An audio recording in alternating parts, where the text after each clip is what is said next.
Hello, welcome to the Excited Education channel.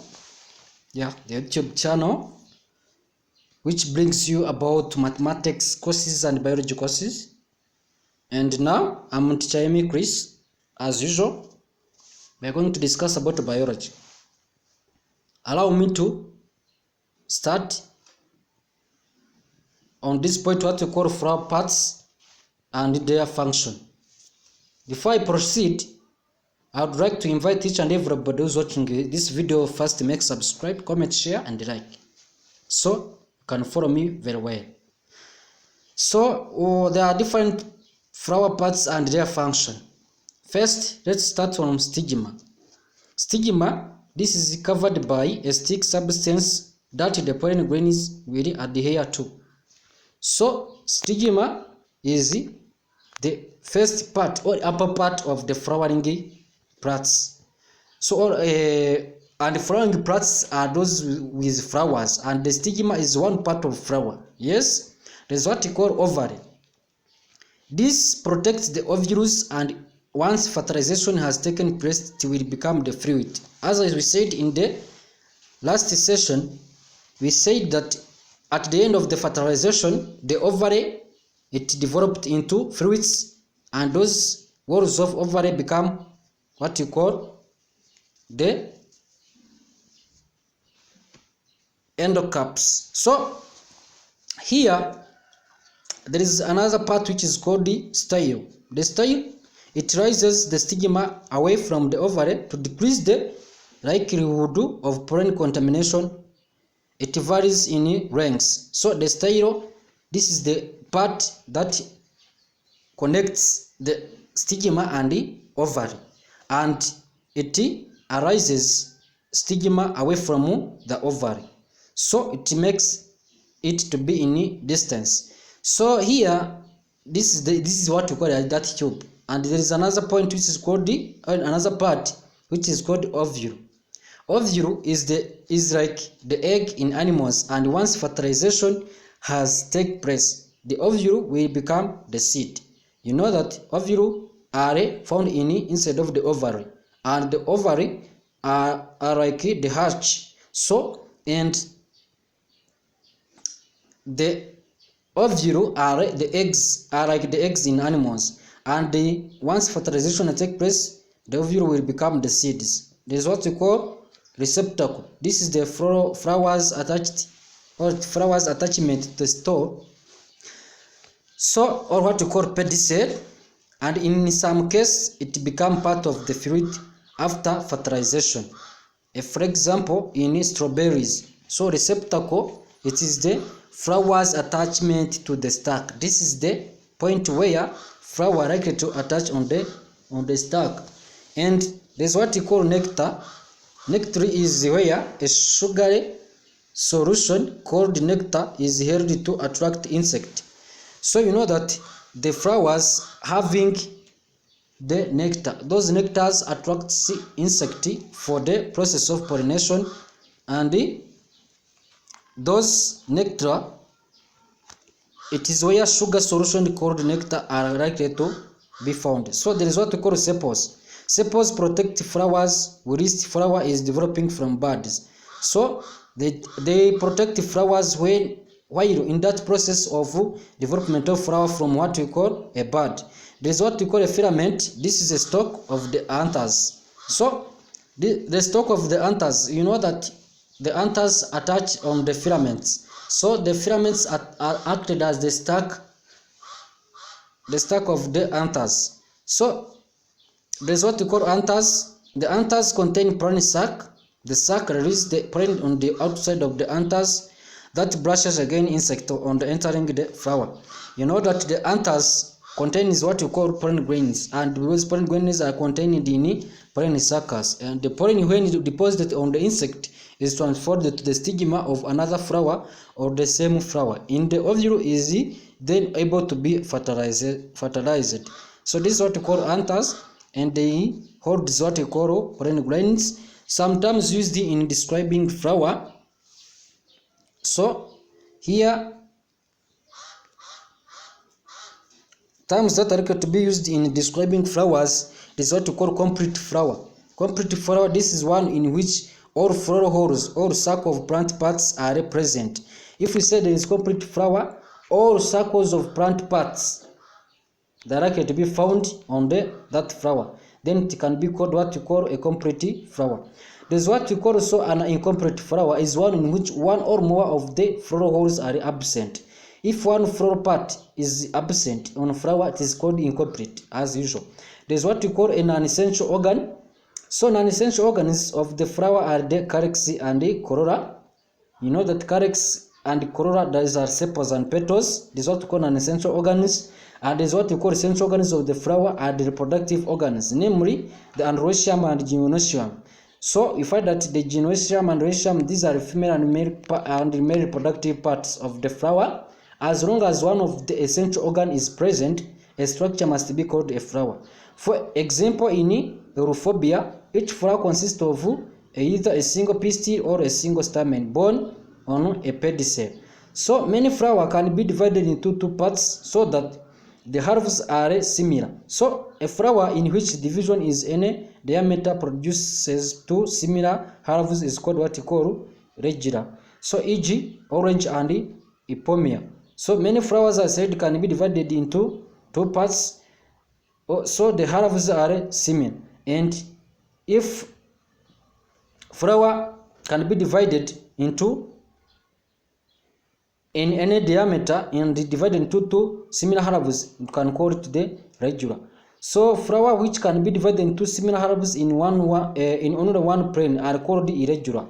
So if divided into similar halves, it's regular. If can be divided into one only plane, is called irregular. For instance, in Crotalaria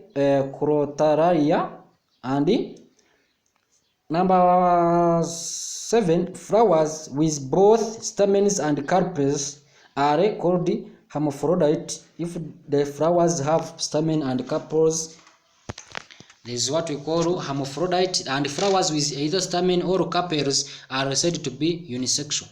So a flower which has a stamen only is called staminate, while one with carpels only is what we call pistillate. These are terms that are to be asked. If the flower have only stamen part, it is staminate, and while with one which one is having the carpels is what we call pistillate. And the plant in which both pistillate and staminate flowers are born on the same plant are called what we call monoecious. So here I say that the flower with both stamens and carpels are what we call hermaphrodite, whereas for those plants in which the pistillate and staminate flowers are born on a separate plant but not in the same plant is what we call dioecious. So another term that they can use to describe flowers, we can say there is what we call cassia. These are a case study or an example of monoecious, and a plant in which the pistillate and staminate flower are born, I said, is dioecious. In separate, here they are likely to be born in the same plant is called monoecious, and if they are in different plants is what we call, or the separate plants is what we call dioecious. An ovary is superior if it is arranged above the other floral parts on the receptacles. So in this case, a flower is called a hypogynous flower, e.g. in hibiscus and crotalaria, and an ovary is inferior if the other floral parts arise above it on the receptacle. So here in this case, flower is called epigynous. Epigynous flower, for instance, guava and sunflower. So if the ovary is inferior and other floral parts arise above it above it on the receptacle, so the flower can be called epigynous. And when a flower or group of flowers is born in the axis or the space between leaves and stems, what we call axis of the foliage leaf, this leaf is called what we call bract. However, the word is also commonly applied to any leaf, so except floral leaves associated with the flower shoots. So you have to know that a monocarpous pistil, this is one which consists of only one capital. carpel. So even though called mono means one, a pistil with more than one carpel may be called apocarpus or synocarpus. So if it is monocarpus pistil consists of one only carpel, the apocarpus consists more than one carpel. In any apocarpus pistil, the carpel remain entirely separate from one another. So pistil is synocarpus when all its carpels are here a pistil is synocarpus when all its carpels or at least their ovaries are fused. For instance, in hibiscus, the ovaries and styles of the 5 carpels are fused, but stem remain separate. There is what we call epigynous flower and hypogynous flower. Epigynous flower and hypogynous flower, so basically where one can be having ovary is inferior, another one the ovary is superior. For the epigynous, ovary is inferior, that is the stamens, petals and sepals arise above the ovary. For hypogynous, the ovary is superior, and that is the stamens, petals and the sepals arise from the above the ovary. So this is what we call epigynous flower. This ovary is enclosed within a flattened or cup-shaped receptor. So in cauliflory is if the flowers are born on the main trunk of trees instead of younger twigs. So the tree is said to exist cauliflory. So there is what we call an inflorescence. This is a group of flowers born at the same main stems. So here, if the flowers are likely to born at the same main stalk, is what we call inflorescence. And this word is that are likely to explain is about 20 words, and these are terms that are likely to be used while we are explaining the flowers. So we have to understand it and know the differences between them. So here there is also an evaluation at the end of this topic, and these are name any two flower parts and give their function. You can do it this as your work and referring to what I said, and you do this: differentiate the complete flower from incomplete flower and differentiate hypogynous from flower, epigynous flower. So thank you for watching me. This is another video that I would like to explain you about explaining the flowers and different parts of the flower. So, and we see different words that are likely to be used where we are describing what flower. And thank you for watching this video. I wish you do the best, and at next time we'll explain the organization and maintenance of life. So this is another topic that we do, and we see different units that are likely to be found in this. So thank you for watching me. I'm teacher Amy Chris on YouTube channel called Excited Education channel. I wish also to invite those ones who watch this video without making subscribe. Please subscribe, share, comment, like, and God bless you. Thank you very much.